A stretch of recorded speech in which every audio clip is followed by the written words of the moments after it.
lo que está pasando con el borrador de la nueva Constitución. Tu día en la Constitución. Estamos con el profesor Avilés. Gracias por estar con nosotros. ¿Cómo está, una vez profe? más. Víctor Avilés, muy bien. Hoy día, profesor constitucionalista de la Universidad de Chile. Dígame. hoy día disfrazado además de abogado. Totalmente. Sí, impresionante. Ya no parezco ¿Le tocó profesor. alegar?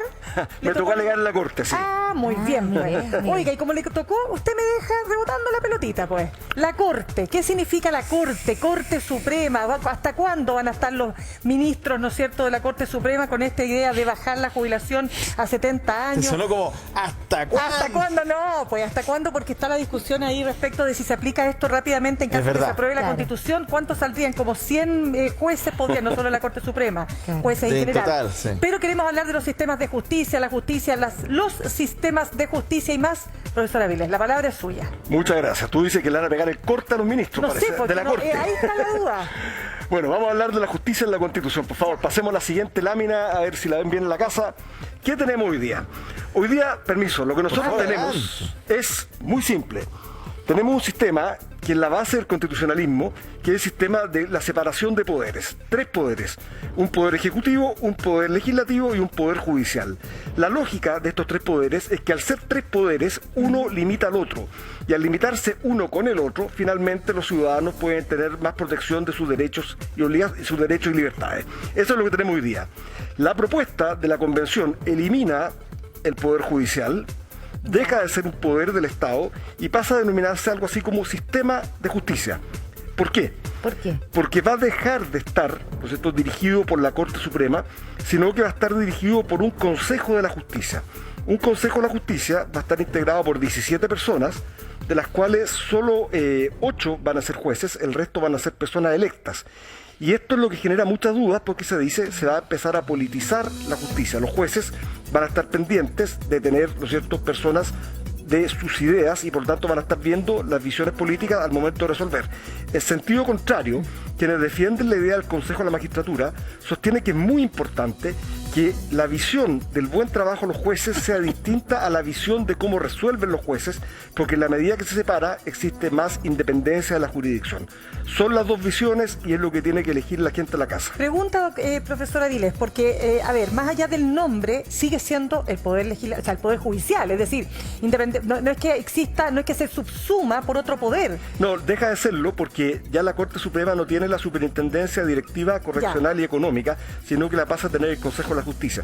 Si quisiéramos decirlo de alguna manera, el poder judicial, si eso fuese existente, estaría acá y ya no en los jueces. De acuerdo, pero en el sentido que, claro, entiendo lo que usted señala, pero se supone que no es lo mismo que el Poder Ejecutivo, no es lo mismo que el Poder Legislativo, ¿no es así? Bueno, ¿Usted tiene sus dudas?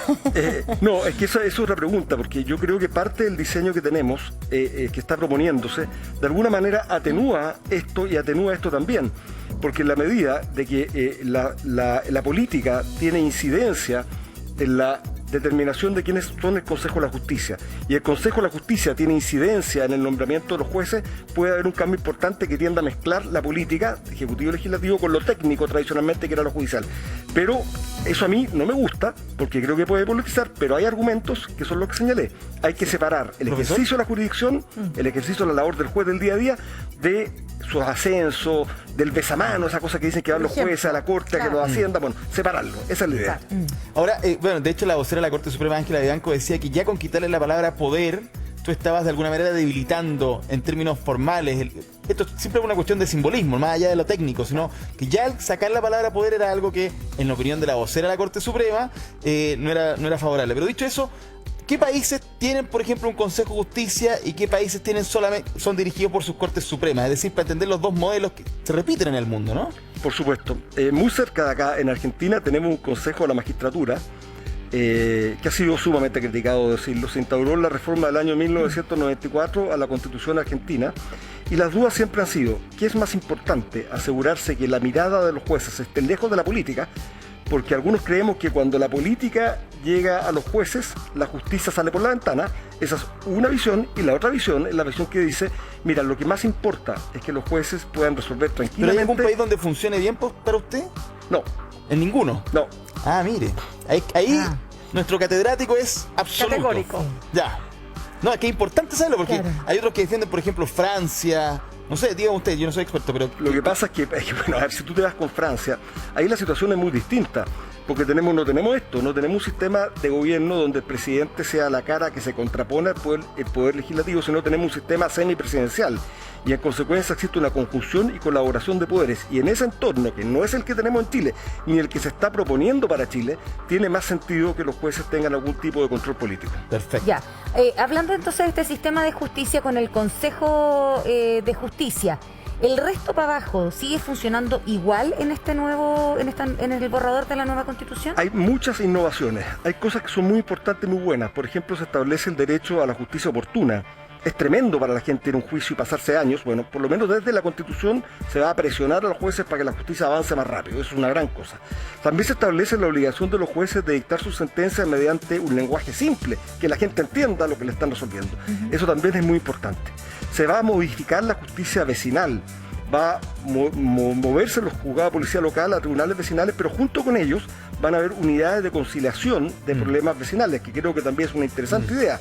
Además, todos los que nos toca litigar muchas veces con el Estado, vamos a tener tribunales especiales que son los tribunales contenciosos administrativos. Eso es lo grueso. Ya, pero perdón, cuando usted dice que va a ser más rápida la justicia de acuerdo a esta nueva Constitución, eso también depende, por ejemplo, los días que se da para investigar. Eso también depende del juez, pero depende del financiamiento, sí, claro, y de la capacidad que se tenga.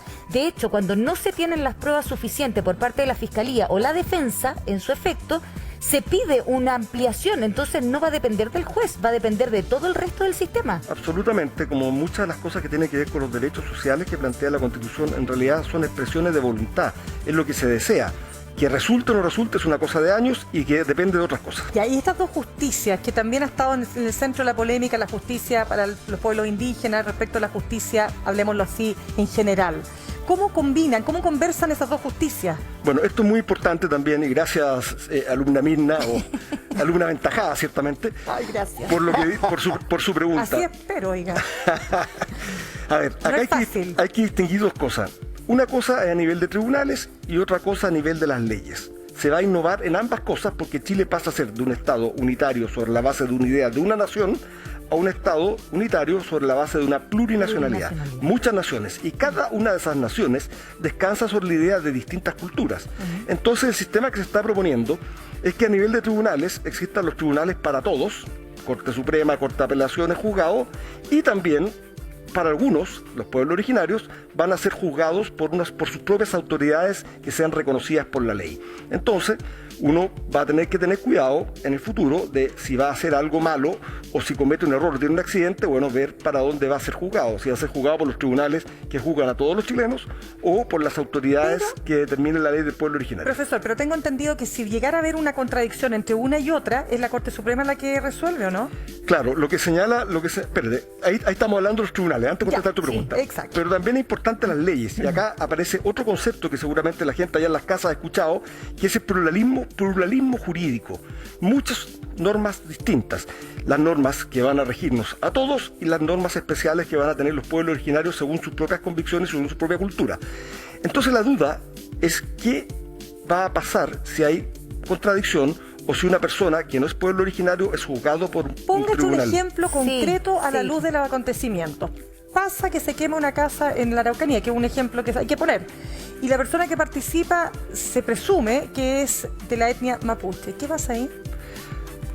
Si tomamos en consideración lo que se ha discutido en la convención, se rechazó señalar de que quedaba excluido de la justicia de los pueblos originarios las materias penales. Claro, eso es penal, no es civil. Eso se rechazó. En consecuencia, yo debo entender que perfectamente la ley puede decir que esa quema va a ser juzgada por los propios pueblos originarios. O sea, estamos hablando de cosas civiles. Civiles y problemas penales. de deslinde, por ejemplo. De en su opinión, profesor, al revés, lo penal civiles y penales. Fue rechazado la norma que trataba de excluir los problemas penales de la justicia de los pueblos originarios. En consecuencia, se aplica. Ya, perfecto, que bueno que lo aclaró.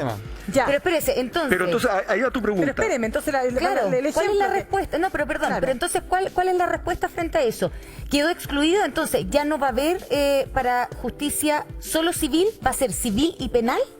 ¿O no? La justicia de los pueblos originarios. ¿De acuerdo a las partes? La justicia de los pueblos originarios y las leyes de los pueblos originarios van a ser aplicadas por los pueblos originarios. Va a haber una justicia civil y penal para el resto de los chilenos y una justicia civil y penal en cuanto a las normas para los pueblos originarios. Pero, está bien, pero si usted de alguna etnia yo lo acuso de algo, ¿qué sistema corre ahí? Bueno, porque yo también se rechazó ninguna más que la nación chilena. También se rechazó una propuesta que señalaba que el mismo miembro del pueblo originario podía optar entre uno y otra justicia, entre uno y otra ley.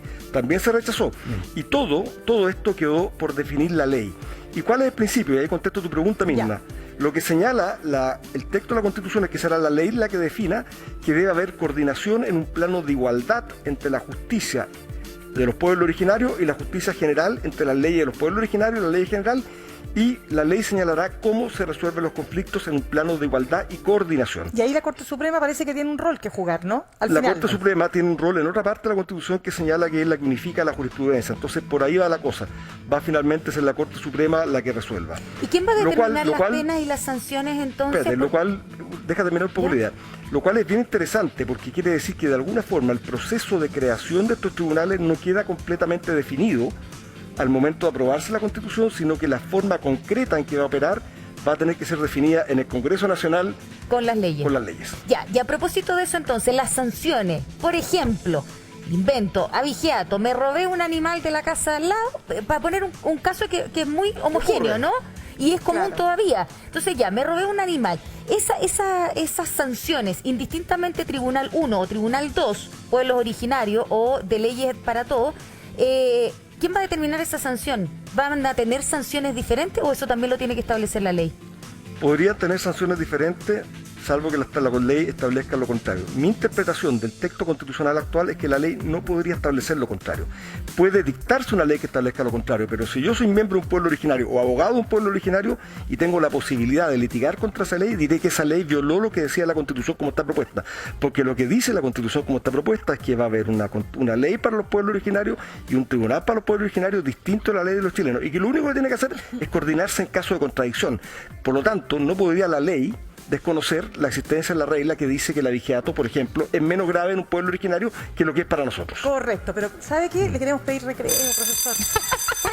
Nos vamos a la pausa. ¡Sonó el timbre! Ya volvemos. Justicia, eso es lo que está respondiendo entonces el profesor Víctor Avilés, profesor de Derecho Constitucional de la Universidad de Chile. Ya, profe, habíamos quedado entonces que las leyes finalmente iban a determinar qué es lo que pasaba con las sanciones y también cuál era el sistema de justicia que correspondía, pero eso tenía que quedar especificado una vez que se empiezan a escribir las leyes con respecto a ese punto de la Constitución. Así nomás es la cosa, así nomás es la cosa, y bueno, y es lo propio de una democracia, discutir las cosas en el Congreso Nacional. Uno quizás a veces esperaría que estas cosas fundamentales estuvieran más definidas en la Constitución, pero bueno, vamos a cambiar y vamos a acostumbrar a un modelo donde la Cámara de Diputados tendrá, que va a ser el Congreso Nacional a futuro, tendrá más incidencia en este tipo de cosas. Pero hay un tema también que ha generado bastante ruido, chiquilla, y acá Francesco, en los últimos días, que es el asunto cómo se pasa del sistema actual a un sistema que tiene en el futuro dos características. Uno, los jueces duran hasta los 70 años. Dos, los jueces de la Corte Suprema solo pueden estar 14 años en el cargo. Se ha buscado en la Convención Constitucional renovar un poquito el plantel de jueces y hacer mover la chimenea, se dice, ¿no? Un poco esa es la idea. Claro. Debo decir que esto es una solución que está tomándose acá, pero no es la misma en todas partes del mundo. Por ejemplo, una forma de resguardar la autonomía de los jueces en el modelo norteamericano es que los jueces en la Corte Suprema se mueren como jueces. Son vitalicios, ¿no? Exactamente. Bueno, pero ese es el modelo se pueden remover en caso de... Pero que no en casos muy extremos. Claro. El caso chileno no es ese, el actual. El caso chileno hoy día es hasta los 75 años y bajo lo que yo creo un error, se baja a los 70. Digo que es un error porque todo indica que en los últimos años la expectativa de vida de las personas es más larga y la capacidad de la gente de trabajar y aportar experiencia es mayor. Entonces esto es un poquito contraintuitivo, pero a su vez hay que mirarlo en el contexto de generar un cambio importante en la forma que está el poder hoy día, incluido el poder judicial. Y por eso que salió hace pocos días, hace un par de días, a propósito de las normas transitorias, ¿qué iban a hacer si es aprobada la Constitución? Porque si es aprobada la Constitución, y ahí está la gráfica, la pueden ver, pasan dos cosas. Hay 11 ministros de la Corte Suprema que dentro de los próximos 11 años ya van a haber pasado más de 14 años en la Corte o van a tener más de 70 años. Es decir, en este periodo presidencial y en el periodo que viene van a tener que nombrarse 11 ministros de la Corte Suprema. Para que la gente lo sepa, la Corte Suprema tiene 21 ministros. Es decir, el presidente Boric tendría la facultad, que no se la sueña a nadie, de nombrar prácticamente a la mitad de la Corte Suprema, a menos que se adelante y se implemente muy rápidamente el Consejo de la Justicia, que está también en el proyecto, y el Consejo de la Justicia desempeñe su mandato, y el mandato que tiene el Consejo de la Justicia para los nombramientos de jueces es hacer concursos. ¿Cuánto puede durar en su cargo un juez de la Corte Suprema? Hoy día hasta los 75 años. No, pero ¿cuántos años? Porque los 14 no están, los 14 aparecen ahora. Ah, aparecen ahora, sí. Pero ha habido casos que hayan mira, acá tenemos buenos ejemplos. Mario Carroza, recientemente nombrado juez, estaría afuera. La María Angélica Repeto también hace muy poquito, 1 año, 2 años. Claro. Entonces, hay casos, hay otros, Sergio Muñoz lleva buen tiempo ya. Más de 14 años. Más de 14 años. ¿eh? Pero en el fondo, el punto es que tenemos ejemplos que serían jueces de la Corte Suprema muy poco, 2 años, 3 años. Claro, oye, y más simpático todavía esto, fíjese usted que si solo los jueces de la Corte Suprema pueden estar 14 años, podría pasar que una persona se quede feliz durante 30 años en la Corte de Apelaciones porque no tiene ese problema. Y eso tampoco está... Bueno, tiene cosas buenas y cosas malas, ¿no es cierto? ¿Se va a poder seguir nombrando como juez de la Corte Suprema no solamente a jueces de carrera, sino a académicos como usted, por ejemplo, en algún momento? Absolutamente, no estoy disponible. pero eso hasta ahora se puede. Es que quiero trabajar hasta los 85, ¿no? Oye, la actual vocera de la Corte Académica. Sí, no, absolutamente, porque el sistema va a cambiar. Ya no va a ser esta cosa que la misma Corte Suprema recibía la visita de los jueces de abajo para que fueran ascendiendo en las ternas, etcétera, sino que va a haber un sistema manejado por el Consejo de la Magistratura o Consejo de la Justicia, que se va a llamar en Chile, que va a hacer concursos públicos donde en teoría las personas van a poder participar en base a sus condiciones y después hacer la carrera en el sistema. Profesor, hemos preguntado bastante aquí los alumnos y la alumna aventajada aquí también. No le ponga color. Tenemos preguntas de otros alumnos aventajados en el terreno, en la calle, que son para usted, así que escuchemos, ¿le parece? Perfecto. Vamos. ¿Continuarán los sistemas de justicia canónica y militar, tal como se han dado hasta el momento? ¿O va a haber algún cambio? Buena pregunta. Muy buena pregunta. De hecho, profesor, le agrego una patita a la pregunta ahí de la ciudadana, porque había algunos que decían, chuta, que alegan con el tema de que hayan 2 justicias, una indígena y otra para todos, si la militar existe hace rato y nadie alega. Lo ocupaban como argumento algunos convencionales que estaban a favor, por supuesto, de lo que están haciendo. En fin. Bueno, a ver, esto es una pregunta muy difícil para mí. Yo soy hombre de la Universidad de Chile, así que derecho canónico cacho menos que, no sé, de cualquier casa que... Bueno, no cacho nada de canónico. Pero sí puedo decir una cosa. El derecho canónico solo va a obligar a las personas que adscriben al derecho canónico. O sea, no es una justicia obligatoria. En el caso, por ejemplo, hoy día se está juzgando al sacerdote de Berríos, ¿no es cierto? Sí. Y Berrío se le inició un proceso por la justicia canónica, pero eso nunca ha inhibido la posibilidad de que la justicia civil actúe. O sea, es un tema... se autodenunció. Como alguien dice, si tú quieres le haces caso, si no quieres no importa, pero es tu problema. Pero la justicia chilena puede juzgar al cura Berrío como puede juzgar a cualquier chileno. Eso porque se autodenunció, eso está muy bien. Segundo, efectivamente durante muchos años se ha discutido sobre la ventaja o lo correcto o no correcto que existe en la justicia militar. Justicia militar que, entre paréntesis, tiene sanciones más graves para delitos muy graves y tiene ámbito de aplicación muy definido. Entonces uno diría, quienes han dicho que no es bueno que haya una justicia especial para los militares, hoy día han votado por crear una justicia para los pueblos originarios, justicia especiales. ¿Habrá una contradicción? Eso tiene que resolverlo usted en su casa. De hecho, por lo demás, el ex general Martínez alega que es injusta lo que le está pasando a él a propósito de la justicia militar. Pero bueno, es un tema discutible, debatible. Tenemos más preguntas, ¿no? Sí, pues, claro que más sí. preguntas para el profesor Avilés aquí en Tu Día. Acá, la siguiente pregunta le quiero hacer a la convención es, ¿cuál es la diferencia entre Poder Judicial y Sistema de Justicia? Ya, usted más o menos lo ha dicho, pero recalquémoslo, ¿eh? Muy bien. ¿Cuál es la diferencia?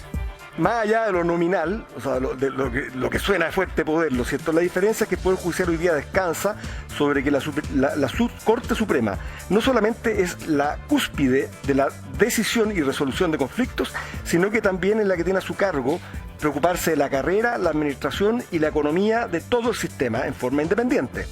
Hoy día eso va a cambiar, no va a haber una Corte Suprema que se haga cargo de lo administrativo y de lo económico, sino que eso va a estar en manos de un órgano paralelo que va a ser el Consejo de la Justicia, porque además el Consejo de la Justicia va a tener que también monitorear lo que está pasando en la justicia paralela de los pueblos originarios. En consecuencia, hoy día vamos a tener un sistema mucho más complejo de justicia. Pero desde el punto de vista de las atribuciones, ya la Corte Suprema deja de ser la máxima de la Pero la administración. última instancia judicial, para que quede súper claro, perdonen que me alargue, sigue siendo la Corte Suprema. No es que después de la Corte viene el Consejo para apelar. No, Para que quede claro. sigue siendo la Corte Suprema, y lo razonable es que el legislador democrático en los próximos años establezca que en caso de contradicciones, bueno, finalmente tendrá que resolver la Corte Suprema. Bien. Ya, pues. Gracias, profesor Avilés. Nos encontramos el próximo jueves. Que esté Muchas muy bien. Chao, Gracias, chao. profe. Chao, chao, ya. Y atención con el siguiente mensaje, 12 de la